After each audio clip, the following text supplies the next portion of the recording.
Nashukuru Bwana kwa nafasi ambayo ametupa. We thank God kwa sababu ametupa nafasi tena tukaweze kumwabudu, tukaweze kupatikana. Bwana wetu asifiwe. I want to say this, prayer changes things. Maombi hubadilisha mambo. Nobody can engage in prayer na mambo ikose kubadilika. Wakati kanisa litakapoingia kwa maombi, tukiangalia vizuri katika kitabu cha Matendo, when the church involved in prayers, things happened. In the Acts of the Apostle, chapter 2, wakati walipoomba, the Holy Spirit came down. Bwana wetu asifiwe. Bwana wetu asifiwe. Acts of the Apostle, chapter 4, when the church again prayed, what happened? They were strengthened. They were strengthened. Walikuwa kuwa threatened kabisa. Na tena wakajazwa na Roho Mtakatifu mara ya pili. Acts of the Apostle, chapter 4. Bwana wetu asifiwe. Acts of the Apostle, chapter 9, karibu tena hapo ukiona wakati tena kanisa iliomba na Petro alikuwa amefungwa, miracles happened, things happened. Amen. Acts of the Apostle, chapter 13, wakati viongozi waliposhikana na kuomba na kufanya nini? Umishonari ukazaliwa. Missionary was born. In fact, in Acts chapter 13, which I will be part of the scriptures that I'm reading today, ni kuwa missionary reaching out, kuenda kwa mataifa na ndio injili tufikie. It was born in prayer and fasting. Any time in the Bible, the church joined together and they prayed, something happened. Bwana wetu asifiwe. Now I usually say this, na nitarudia tena siku hii, tena hivi. Hakuna kupoteza wakati katika maombi. No, you don't waste time in prayer. Prayer does great things. Now today I want to share briefly, nataka tukushiriki kwa dakika chache, sitaki kukaa, on stepping out in prayer. Amen. This is our year of stepping out, and I'm doing a series kwanzia kuvuka mwaka. I'm doing a series in stepping out. Na last Sunday niliongea kuhusu principles of stepping out, kanuni ambazo tunafuatilia katika tunapo step out and step into a new. Today I want to share about stepping out in prayer. Acts of the Apostle, chapter 10, Matendo ya Mitume sura ya 10, nitasoma. I wish we could have time tungesoma from verse 1 almost to verse 40 there. But because we don't have time, nitasoma tu maandiko machache alafu tuweze kuendelea. Biblia inasema, at Caesarea there was a man named Cornelius, a centurion in what was known as Italian regiment. Mstari wa pili. He and all his family were devout and God-fearing. He gave generously to those in need and prayed to God regularly. Mstari wa tatu. One day at about 3 in the afternoon, he had a vision. He distinctly saw an angel of God who came to him and said, Cornelius. Cornelius stared at him in fear. What is it, Lord? He asked. The angel answered, your prayers and gifts to the poor have come up as a memorial offering before God. Mstari wa 5. Now send men to Joppa to bring back a man named Simeon, who is called Peter. Verse 6. He's staying there with Simeon the tanner, whose house is by the sea. Mstari wa 7. When the angel who spoke to him had gone, Cornelius called 2 of his servants and a devout soldier who was one of his attendants. He told them everything that had happened and sent them to Joppa. Send them to Joppa. I think tutafika hapo. Tuende katika kitabu cha Matendo ya Mitume, Acts of the Apostle, the one that I just mentioned, chapter 13 from verse 1 to 2 to 3 hapo. Yes. Biblia inasema, now in the church at Antioch, there were prophets and teachers, Barnabas, Simeon called Niger, Lucius of Cyrene, Manaen, who had been brought up with Herod the Tetrarch, and Saul, mstari wa pili. While they were worshiping the Lord and fasting, the Holy Spirit said, for me Barnabas and Saul for the work to which I have called them. May the Lord bless his word this morning in Jesus' name. Anytime the people of God wanapoamua kuomba, things happen. Prayer shapes things. Maombi yana shape mambo. Prayer releases things kwa sababu ya maisha yetu. Bwana wetu asifiwe. Prayer breaks chains ambazo zimekuwa kwa muda mrefu sana. Chains are broken. Every time people pray, things happen. And for us to be able to talk about what God is calling us to do, to be able to step out and see grace on operating that way, we must embrace prayer katika maisha yetu. Mkristo bila maombi ni kama ile generator yetu vile imefanya leo. Tuko na generator ya nguvu lakini ina mafuta. Iweze kukusaidia. Bwana wetu asifiwe. Ama ni gari, uwe na gari kubwa na ina nini? Haina mafuta, iweze kukupeleka mahali yote. A believer who does not pray is a powerless believer.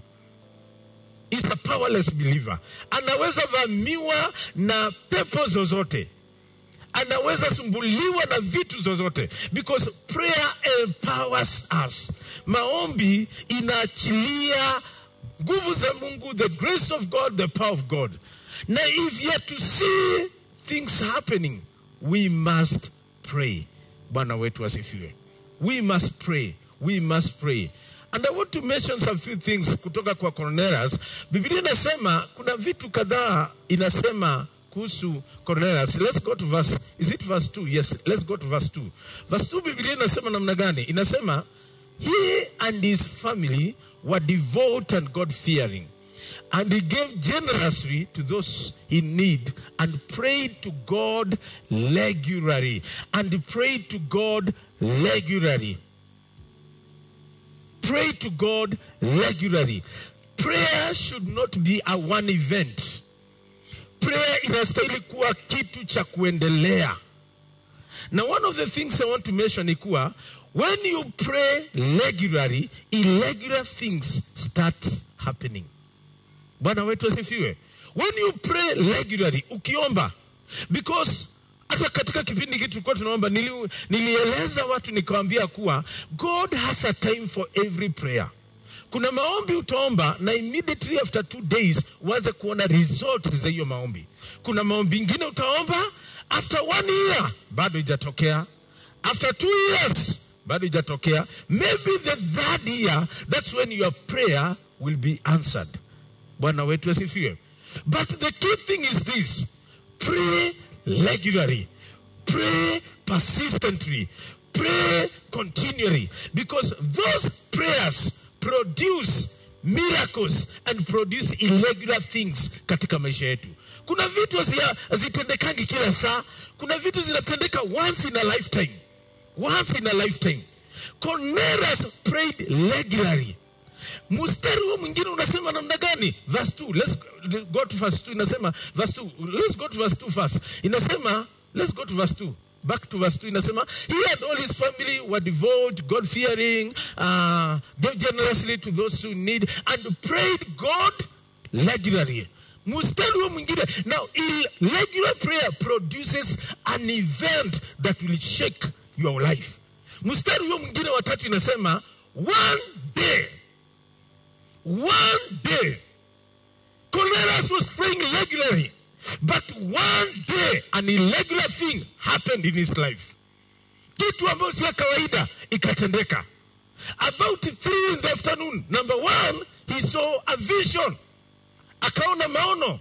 And distinctly, he saw an angel of God who came to him and said, Cornelius, these things does not happen every day. Malaika atokeangi watu kila siku na kuita jina yako kila siku. It happens once in a time. But it is as a result of a regular prayer. That's why I said when we pray regularly, irregular things happen. Vitu ambavyo sio za kawaida zinatendeka. I've witnessed that in my life. Mimi nimewitness hiyo mambo katika maisha yangu. Yesterday I had gone to Nairobi to make sure that this nini zimetoka, na nikakutana na mchungaji rafiki yangu. Tuligongana tunaye kwa street. Sikuwa nimepanga tutakutana naye, na tukakutana naye na tukasalimiana na tukaanza kuongea. He has come, he has preached in this church for many times, so he's a friend of mine. Na tukaanza kuongea naye, nikamwambia mimi naenda mahali pale, kuna kitu nataka kufanya na nataka kufanya kwa haraka. Na akaniambia pana pastor, we need to talk. Nikamwambia ni sawa. Na tukaenda tukamwambia tutembee basi, tukienda tukiongea. Tukaendelea tukienda tukitembea hivi, tukakutana na pastor mwingine rafiki yake, wakaanza kuongea. Nikamwambia wewe, mimi niko hapa na uko na namba yangu, nipigie simu. Bwana wetu asifiwe. I didn't know what he was planning. Mimi nikaenda mahali pale nikaanza kushughulika. Na nilipokuwa ninashughulika hivi, nikitaka kutoka, nikakutana yeye na mtu mwingine amekuja naye.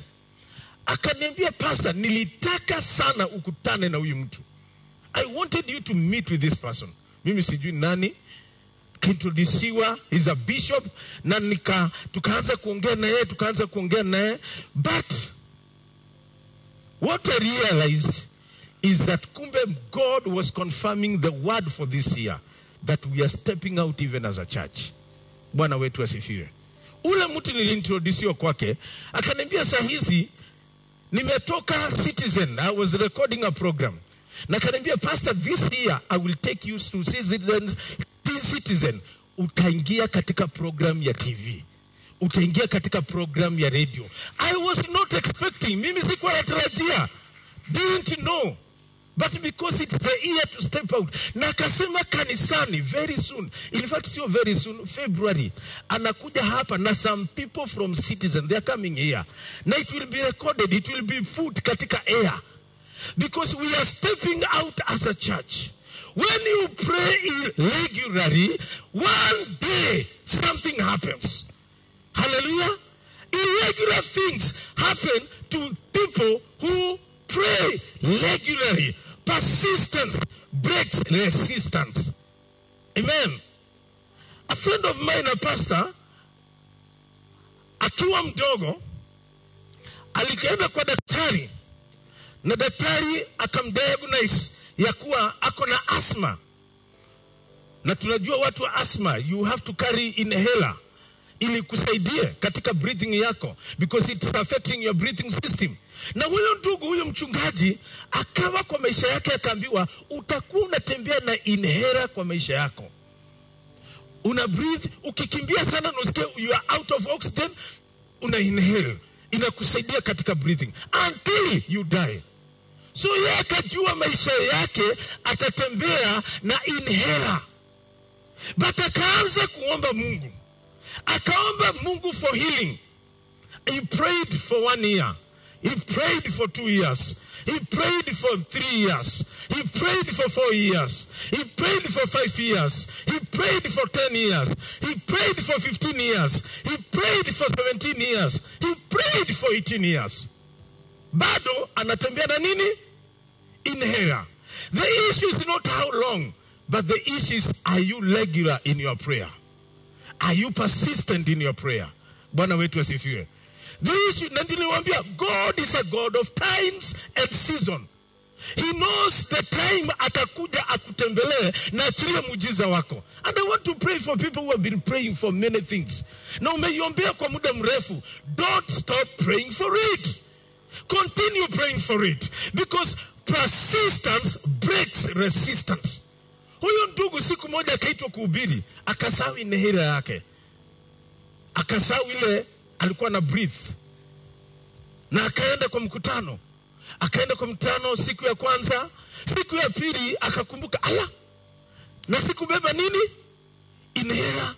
Sikubeba inhaler yangu, and I'm supposed to carry it. Akasema ni sawa, na kwa sababu sasa hapa ni mbali na siwezi nunua ingine hapa, nitangojea mpaka niende ninunue nichukue. Siku ya tatu, siku ya nne, siku ya tano. Siku ya tano akafikiria, all God has healed me, na sijajua. Ama Mungu ameniponya na sijajua. Nimekaa siku 5 bila inhera, and I'm supposed to inherit after nikisikia baada ya muda ninavuta, baada ya muda ninavuta, baada ya muda. Now it is 5 days, no inhera. And that was the beginning of his miracle. Mpaka leo inhera aliweka kando, and God healed him completely from asthma in Jesus' name. He prayed continually for 18 years. But one day, in a surprising way, an irregular thing happened. Ile kitu alikuwa amezoea kuibeba, hakuibeba tena. Ni kwa sababu irregular prayers will one day produce an irregular event in your life. Something will happen in a miraculous way.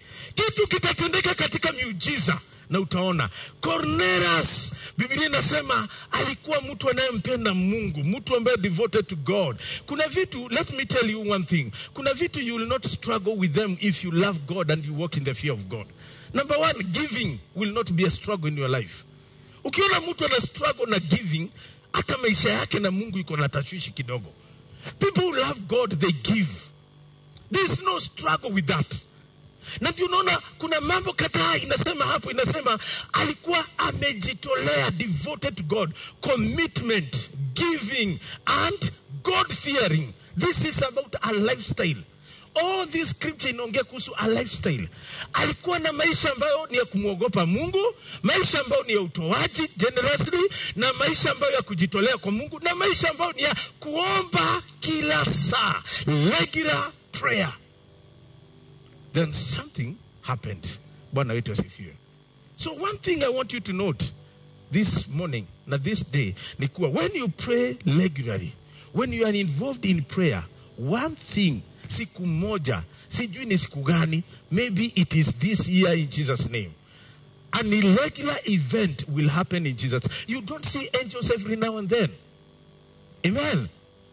Na Biblia inasema siku moja, masaa ya saa 3 pale, akaona maono na akaona malaika wa Mungu. Na huyo malaika akamkujia akamwambia Cornelius, let's go to verse 4. Let's go to verse 4.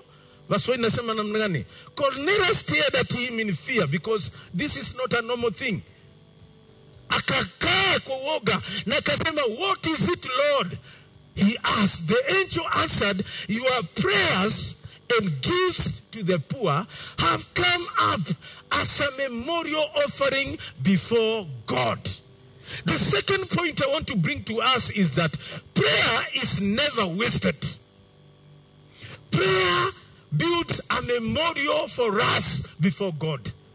Every time you pray, ile wakati watu unahusika na maombi, inakuwa ni kama kumbusho mbele za Mungu. You are praying for your children, you are praying for your family, you are praying for the nation, you are praying for your life, you are praying for healing. Hii maombi inakuanga ni kama ukumbusho, as a memorial offering before God. God never forgets prayers. God never throws away prayers. Na ndio huwa ninasema binguni ama katika binguni hakuna dustbin ya maombi. Hakuna. Ni muda tu wake hujafika. Hiyo maombi yako umekuwa ukiomba ni muda wake hujafika. Hawa watoto wako umekuwa ukiombea wakombolewe, usistuke, ni muda tu hujafika. Ni muda tu hujafika. Muda ukifika, you will be surprised by what God will be able to do. Bwana wetu asifiwe. So prayer builds a memorial for us. Inafanya tunakuwa na ukumbusho mbinguni. Mungu anaweza kumbuka kitu. What can God remember of you? Ni nini kama ukumbusho mbele za Mungu? Sadaka zetu, kujitolea kwetu, our walk with God, our prayers, regular prayers hizo zinakuwa kama ukumbusho in the presence of God. And one day when God remembers them, the irregular thing will happen in your life. He will surprise you in Jesus' name. And I pray may 2022 God surprise some people here in Jesus' name. Mungu ashangaze watu wengine katika kanisa hili katika jina la Yesu. May your answer be may your prayers be answered this year in Jesus' name. May that chain be broken in Jesus' name.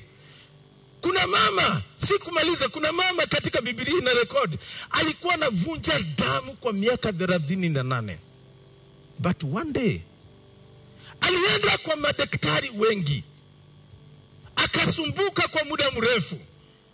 But one day wakati alisema hata choka na akafanya the abnormal thing, akaingia kwa crowd, which was abomination for a woman. Kwa mwanamke ambaye anavuja damu hakutakikana aende kwa umati. That was the law in Israel. Hakutakikana achanganyikane na watu. But akasema hata kama ni sheria nitavunja, but I must touch Jesus. I must touch the garment of Jesus.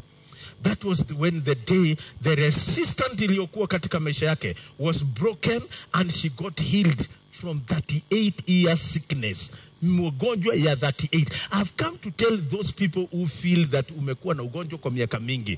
That disease haijakaa miaka. Kuna watu wamekaa na miaka 38. Ule pastor rafiki yangu nakwambia alikuwa na asthma for almost 18 years. But it was broken in Jesus' name. This is our year to break out and to step out from those resistance in Jesus' name. Hallelujah. To step out from those resistance in Jesus' name. The third thing, verse 19. Let's go to verse 19. Verse 19 inasema namna gani? Verse 19. While Peter was still thinking about the vision. Now, this is what happens. When people pray, things happen. Emotions, vitu zinatendeka. Abnormal things start taking place. Mungu anatokea Cornelius, and at the same time anatokea nani? Peter katika maono. Na anatokea katika maono ambayo inamchanganya kabisa. Maono ambayo inamuonyesha ya kuwa akule vitu ambazo zimekatazwa kukula. Na Biblia inasema while Peter was still thinking about this vision, the Spirit said to him, Simon, 3 men are looking for you. 3 men are looking for you down. Let's go to verse 20. So get up and go downstairs. Kwa maana alikuwa amepanda juu, alikuwa kwa maombi. Maombi inahitaji pia unakuwa na nafasi. 2 things need to be answered in a prayer. When and where. Amen. When are you praying? Where are you praying? What time? Time is very important because God has, in the Bible, I have come to realize, mimi nimekuja kurealize, yale maombi ambayo imekuwa ikifanya kazi, ni maombi ambayo mtu ameweka a specific time to be meeting with God. Time is very important. Be predictable. Kuwa mtu ambaye unaweza tambulika. Hata watu wakifikiria sahihi wanasema hapana, sahihi ako kwa maombi. Bwana wetu asifiwe. Don't be unpredictable. Ati saa 5 uko kwa maombi, saa 7 uko kwa maombi, saa 10 uko kwa maombi, saa nini? Be predictable. Kuna ile wakati kama huu ndio unaweza kuwa unpredictable because umeset this time a period of 21 days in his presence, in the prayer. Hiyo time unaweza kuwa. Lakini katika maisha yako be predictable. Saa 11 huyu ameamuka, is in devotion. Ako katika maombi yake. Saa 10 huyu ako. Hata Daniel, he was very predictable. Watu walisema, mnataka kushika Daniel? Yes. Mshike kwa nini? Kwa maombi. Na maombi yake ni namna gani? Asubuhi anaombanga. Saa 6 anaomba. Na jioni hata walijua mpaka masaa ya Daniel ya kuomba. There is something that touches. There is something of prayer and time is very important. Na hata hapo unaona Biblia inasema aje? At about 3, wakati Cornelius anaenda kwa maombi yake. That is when the vision appeared to him. 2 powerful things about prayer. Na regular prayer. It is when and where. Bwana wetu asifiwe. So Peter alipanda juu kwa stairs. Na alipokuwa huko juu, maono yakamtokea. Na ndiye kaambiwa go, let's now continue. So get up and go down. Do not hesitate, go with them. For I have sent them.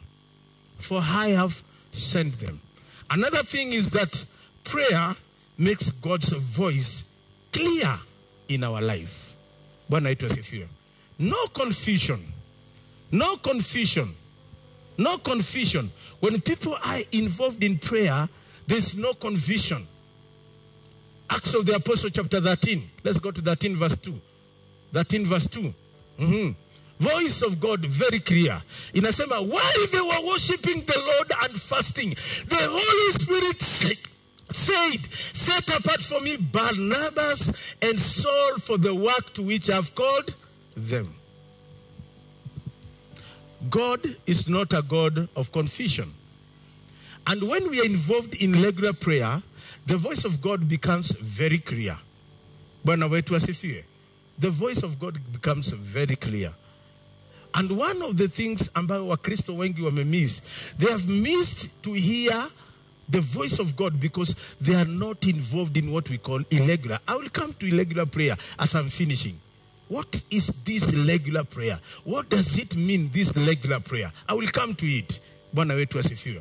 But it makes the voice of God to be clear. We will not be confused. Kijana unataka kuomba. Prayer irregular. Regular prayer will not confuse you. You will know ni nani unastahili kuoa at the right time. You will not be confused. Bwana wetu asifiwe. Na ukichanganyikiwa, there is a problem somewhere. Ni kusauti ukusikia. Because God orders the steps of the righteous people. Biblia inasema the steps of a righteous man are ordered by God. Bwana wetu asifiwe. The last thing I want to share about this prayer that ushers us into the next level is that it's in verse 34. In verse 34. Biblia inasema namna gani? That verse 34 and 35. Then Peter began to speak. I now realize how true it is that God does not show favorism. Amen. Mstari wa 35. But accepts from every nation the one who fears him and does what is right. This prayer, regular prayers of this kind, they will always release the favor of God in our life. Zinaachilia kibali cha Mungu ndani ya maisha yako. Unastukia, people love you. They want to be connected with you. The favor of God does not mean lazima uwe mrembo, lazima uwe nini. No. The favor of God inahitaji upate kibali mbele za Mungu. You are accepted before God, then you will walk in the favor of God. Haitaji uwe mrefu, uwe mfupi, uwe mnene, uwe mwembamba, uwe nini. It does not go with the physical appearance. It goes with the condition of your heart. Favor of God is about the condition of your heart. Kibali cha Mungu ni ile moyo wako uko namna gani. How is your heart? That is what will attract the favor of God in your life. Hiyo ditafanya utembee na kibali cha Bwana. Bwana wetu asifiwe. And I want to tell you, God is not a God of favoritism. What he has done to other people, he can do it to your life. Vile amebariki watu wengine, anaweza wabariki. Vile ndugu wetu anasema, alinitumia hiyo picha nikaona, na mimi nikamuuliza, "Gai, kwani uko na kiatu?" Kwa maana yeye alikuwa tu peke yake kwa hiyo picha yake, au wengine sijui alikuwa sijui alikuwa wawili watatu, wengine walikuwa na viatu. Na ako very confident hapo mbele. Na amefanana, hata nilikuwa na confuse ni yule kijana yake anaitwa Roni. Hata nikamwambia, "Na mbona anakaa kama Roni?" Bwana wetu asifiwe. God does not show favorism. When you come to him na ku accept the way he has blessed my brother, he will also bless you. Bwana wetu asifiwe.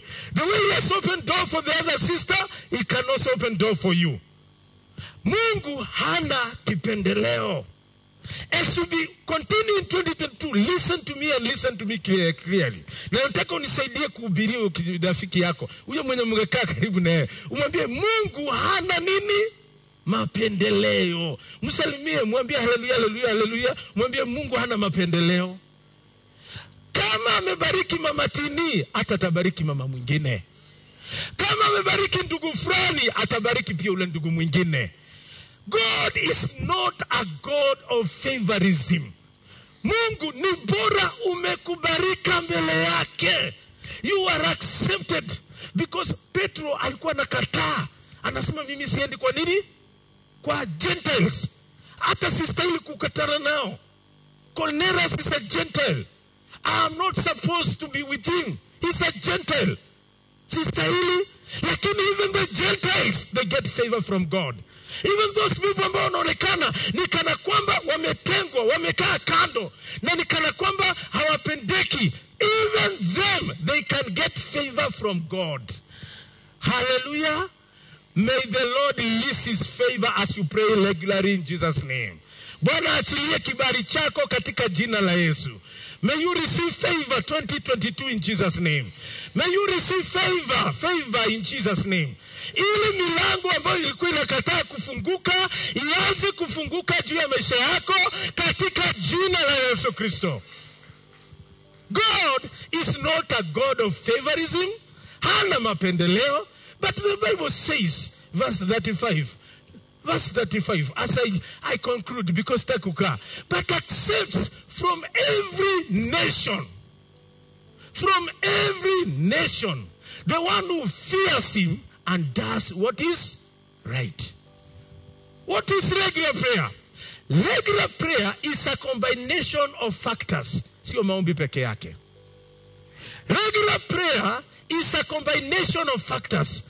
Number one, the factor number one combination ni fearing God. Kumwogopa Mungu. Number two, devotion, commitment to God.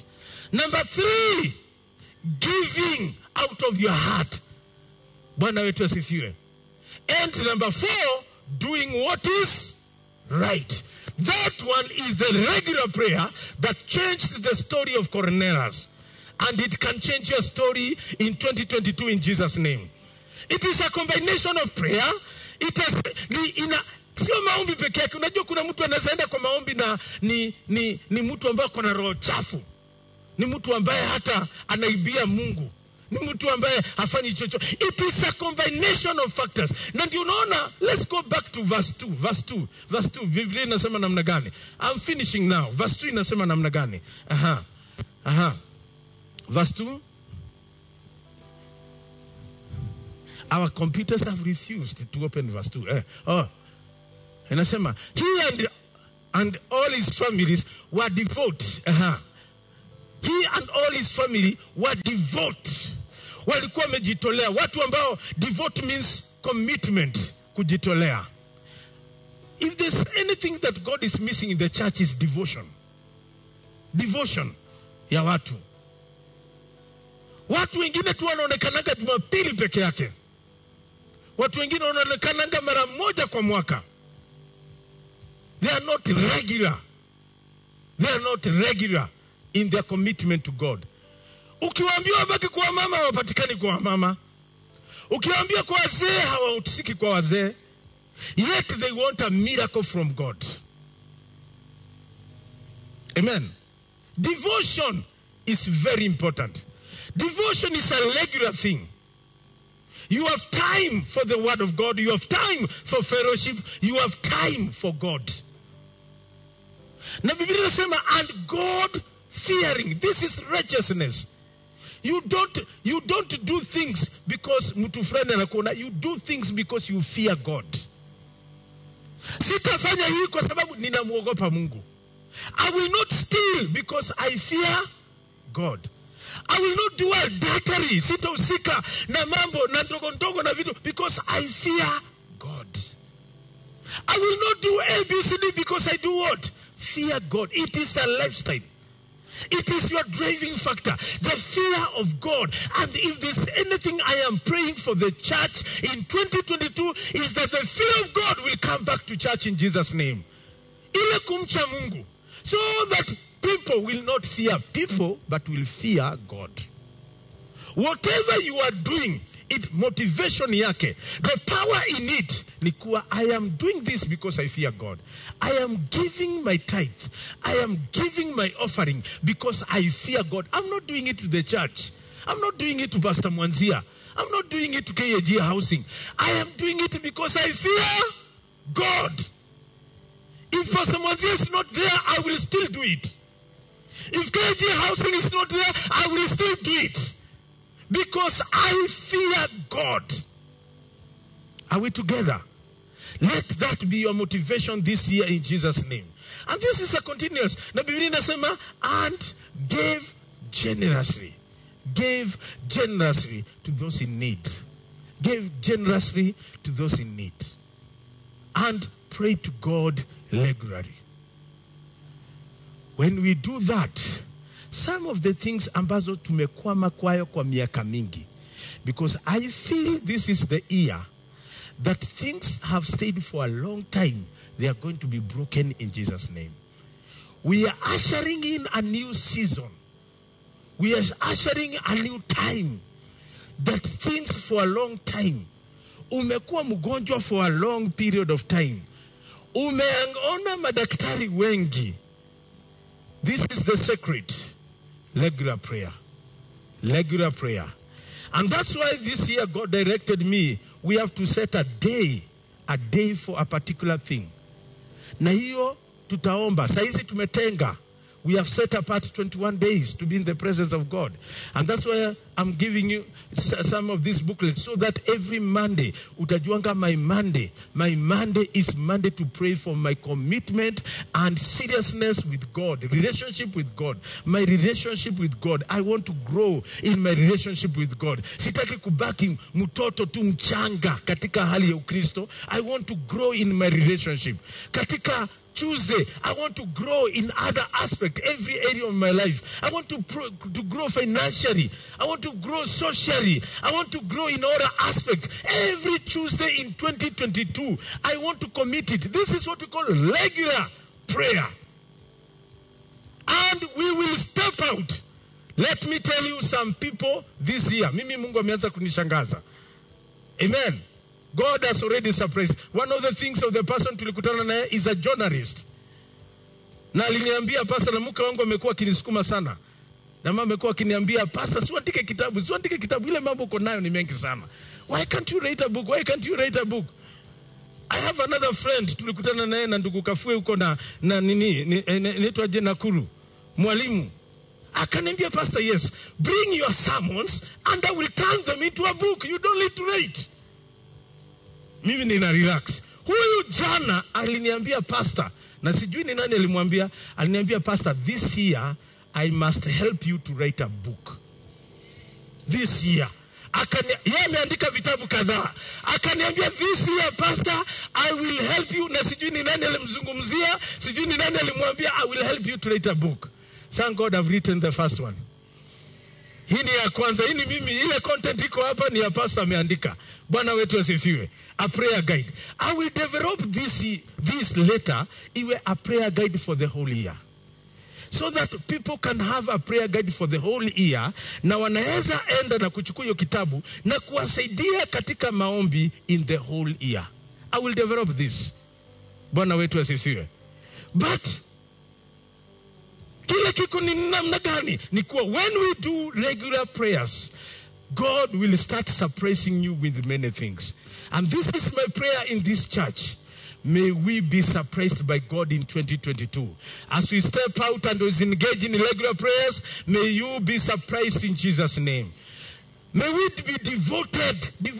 Regular prayers is a combination. Sio maombi peke yake. Devotion, giving, God-fearing. You are not lucky. You are doing what is right. Next Sunday, I want to speak heavily about commitment, about coming out from the secret and stepping out. Kutoka kule kwa masiri na ujulikani ni nani wewe, and then you start stepping out in the public. Bwana wetu asifiwe. Stepping out. That will be my sermon next Sunday. Stepping out for Christ. Kutoka nje ili Kristo aweze kuonekana ni namna gani. Na ili kufanya hivyo, we must establish a habit of a regular prayer, which is a combination. Regular prayer is a combination of devotion, commitment, of God-fearing, walking right, doing what is right, giving. Kuna watu hapa, kukaa kanisani vile umekaa, you should not be struggling even with the tithing. Bwana yetu asifiwe. Kuna vitu unastahili kuwa umetoka kutoka kwazo. It is part of you. To give tithe, you don't worry. It is part of you. It is a regular thing. To give, it is a regular thing. You don't struggle with it. To pray, it's a regular thing. You don't struggle with it. To read the word of God is a regular thing. To go to fellowship, ya wamama ya wazee, na cell groups. Si lazima uwekwe pump, ndio uende cell group. It should be a regular thing.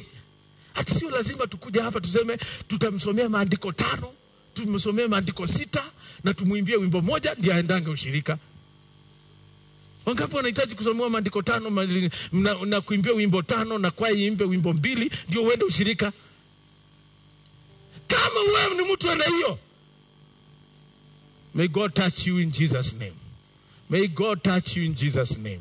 We are stepping out in Jesus' name. 2022, we are stepping out.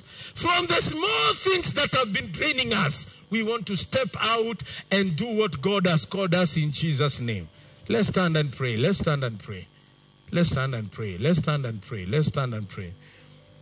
Just lift up your hand before God and tell God, I'm stepping out. I'm stepping out.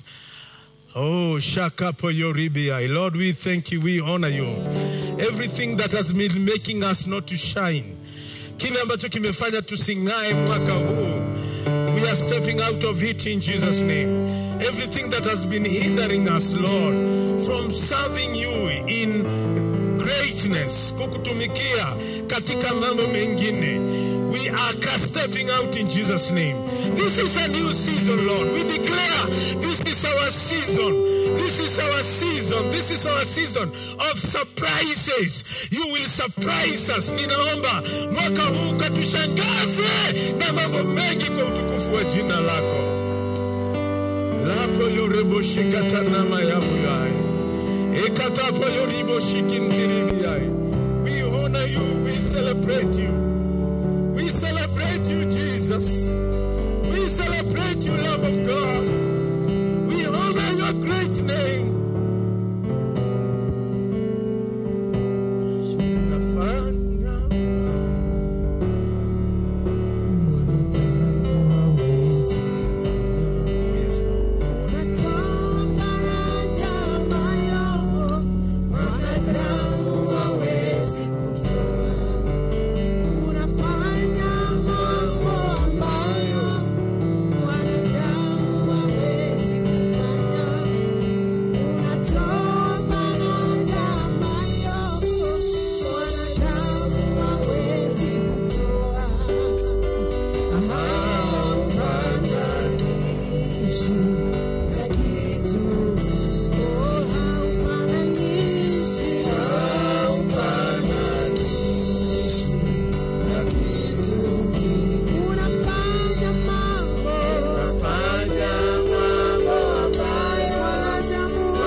As I pray for you in the name of the Lord.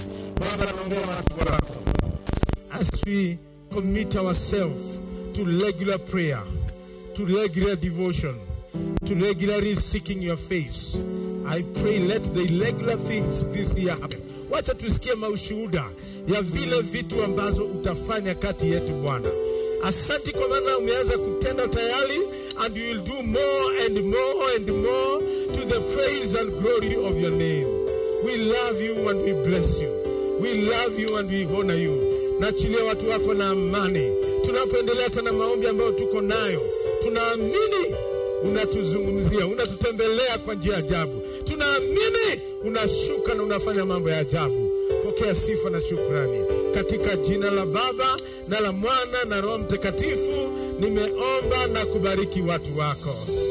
Can the church shout amen? Join us on our social media platforms, Facebook page and YouTube channel as Housing KAG. God bless you.